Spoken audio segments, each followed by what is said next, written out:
Oo, yung sabi niya 'di ba parang Kulang sa pag nasa ano siya, school siya, nagsusuka siya, kaya di siya pumapasok.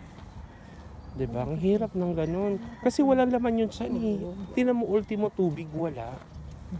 Kung walang kahit papaano kung may tubig yung tiyan natin, hindi tayo masyadong Siguro doon sila dehydrate, nag-iigib pa sila. nag-iigib, tapos wala pang ano, ang hirap. Ang hirap talaga ng buhay din.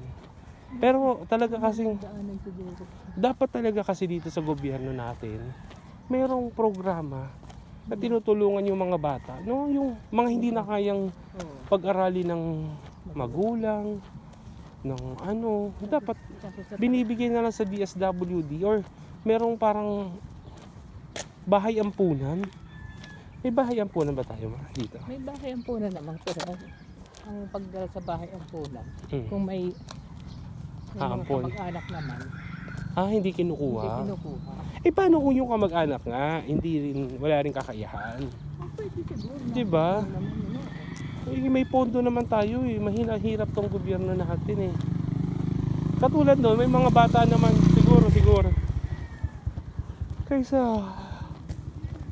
ganyan, hindi na papaaral. Hirap. Pinawisan ka ba? Hindi po. Ay medyo.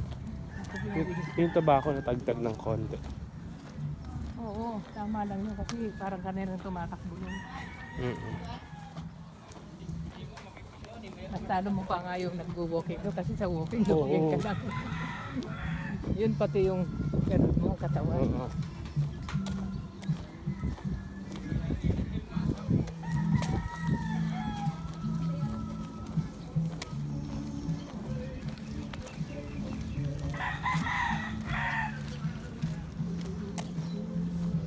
Hindi nagtinda si Kaki. Yun da. Sakto wala tayong pera.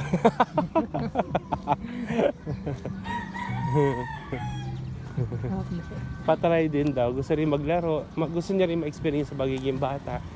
Kaya naglalaro siya ng gano'n. Hindi naman sila nag-iingi. Oo, hindi rin naman. Yun ang magandang tulungan. Yung mga hindi alam mo yung hindi yung hingi ng hingi. Oh. Kasi mas legit yun eh. Alam mong hindi siya hawak ng sindikato. Unlike yung mga nasa kalsada, nasa di ba? Hirap. Yung sa umaakit tapos nabibigay ng sob. Yun nga mismo. Nabibigay ng sobre. Ay, ako.